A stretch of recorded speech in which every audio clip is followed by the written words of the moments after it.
Treble boosters are one of those types of pedals that I've always loved. Some people really like them. Some people don't really understand what they're intended to do, and others just kind of don't care.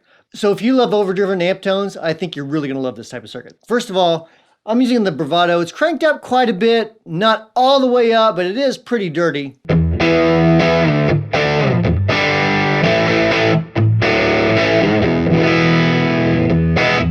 So let me turn on this treble booster. This is just a pretty basic transistor style treble booster.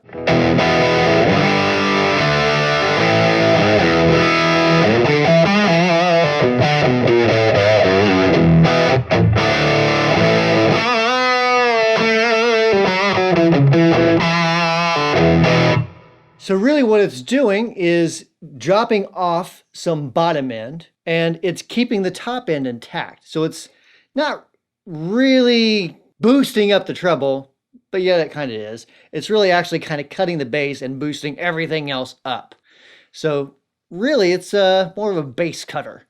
But still, whenever you're driving an overdriven amp like this, then you don't want too much bottom end because it does get woofy. Turn up the bottom end on this amp, I'll show you what I mean, without the top boost.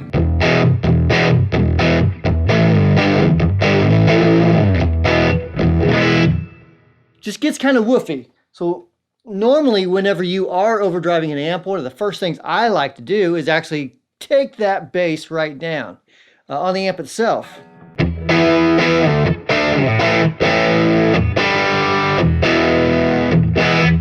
That's just because it's boosting all those frequencies, and once it's cranked, it's just got a ton of meat in those lower mids and the bottom end. But even with that bottom end lowered down, let's add a little bit of top boost to it.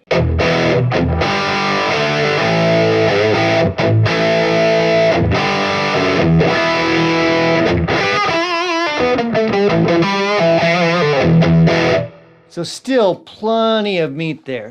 Lots of nice harmonics in it too. A question I hear quite often is, will my EQ pedal do the same exact thing? And the answer is no. The EQ circuit is radically different than a transistor style boost that's set up like a top boost. So right here, I'm just using a simple Boss EQ. Even though it does have a level, turning the level all the way up is basically just gonna give you a full frequency boost.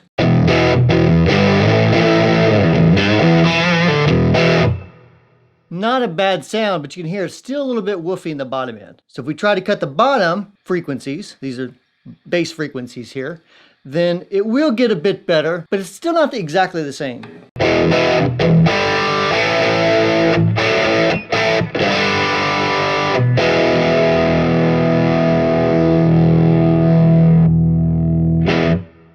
Even then, if we try to raise the top frequencies, let's take the bass back up. If we just raise the mid-range and the top frequencies, still a cool sound, it's just not exactly the same.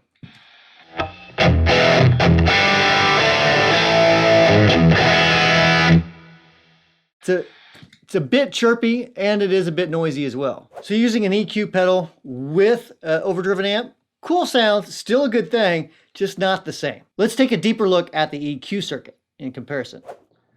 The Boss EQ pedal, and really many EQ pedals, can be kind of confusing sometimes, and this is what I mean. A lot of people think that if you just boost that frequency, it's just boosting 800 hertz or 400 hertz or whatever frequency slider you're using. And it doesn't really work that way.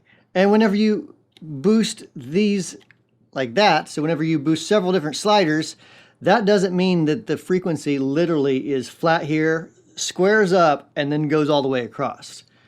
Same way like this. That is not really an accurate representation of the frequency spectrum. Each one of these sliders have a Q, a width, and I'll show you just a little bit more in more detail, but they have a width. So whenever you have the sliders all the way up like that, it's really going to look kind of jagged at the top. It's not really a straight shot with the frequency. It's sort of jagged because of the width of the frequency, the Q, across the entire frequency spectrum. So if we are boosting all of these frequencies all the way up, well, not the level, but everything else, the frequencies, this is really what it looks like. It's not really a straight frequency, but that kind of gives you an idea. Comparing that to like a top boost type of pedal, like the Range Master or this transistor boost we're doing here, it's some sort of treble booster. It's dropping the bass and boosting everything else up, which is kind of going to do something more like that, like I showed you a little bit earlier. It is going to kind of be more like that, a little more smooth as far as the frequency response goes. Now that doesn't mean that these sound bad, it just means that they are different. Another thing I hear people ask, well, what's the difference between using a top boost type of circuit compared to maybe a Klon style or like our Tumnus or a tube screamer or something like that? So I'm going to use the Tumnus here. It's a pretty it's pretty round in the 1K area, maybe 950 hertz or so. So it's fairly mid-rangey as you're turning it up. Still nice and crunchy, but just a different thing. So again, just my overdriven amp.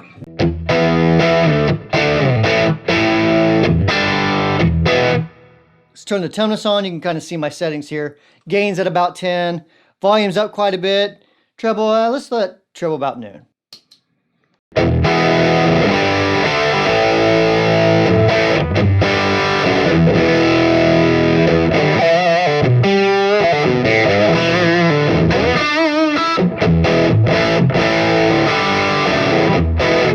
So cool sound, still not anything like the top boost. That top boost circuitry and the top boost types of pedals really just have this magic in their own. And a little bit kind of like a fuzz, because they are transistor based, they are very sensitive to impedance.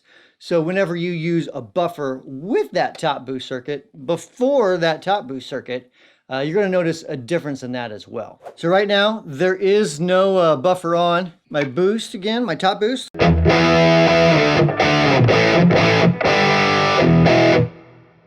I'll turn my buffer on.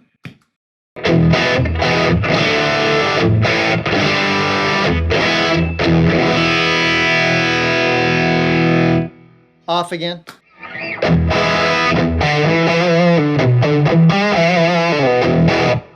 On.